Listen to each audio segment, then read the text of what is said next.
Ignore what you've been taught about fair value gaps. A fair value gap is not created by an underlying algorithm. Instead, it is when the big institutional players, the whales when it comes to Bitcoin, specifically BlackRock, Fidelity, MicroStrategy, it's when they are buying. And because they are buying so much and there are not enough sellers there, price gets pushed higher. That's what a fair value gap is. Because anytime price is in this zone, it gets fully eaten up. All the cells get eaten up to such an extent that price moves. Now, so what can you assume? If the big players are buying in this zone, okay, this is where Michael Saylor decided he wants to buy, and price moves away, what is he going to do? The next time price goes there, he's going to fill the rest of his order. That's what a fair value gap is, okay? A fair value gap is not some master algorithm painting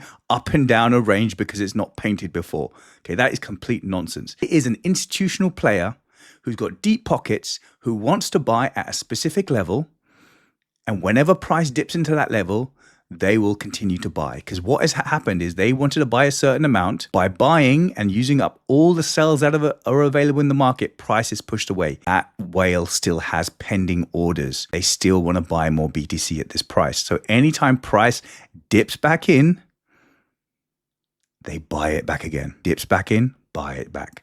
Okay, until there are no more sellers left in the market, and then price moves higher. Okay, it is not a master algorithm. Ignore what you've been taught about fair value gaps. It is not about painting up and down because the algorithm wants to produce a fair situation where everyone gets a chance to buy. That is nonsense. It is literally a big player is interested in this price zone, a demand zone. So whenever price dips back in, they will fill the rest of their orders. Now, why do fair value gaps sometimes be broken? It's because once this person's bought their BTC, let's say they want to buy 100,000 BTC. Once they bought their 100,000 BTC, that's it, they're holding. They're not buying anymore. So that's why sometimes a fair value gap is no longer respected because this person is no longer buying. They have filled their lot. This is what you need to understand about fair value gaps. It is a demand zone.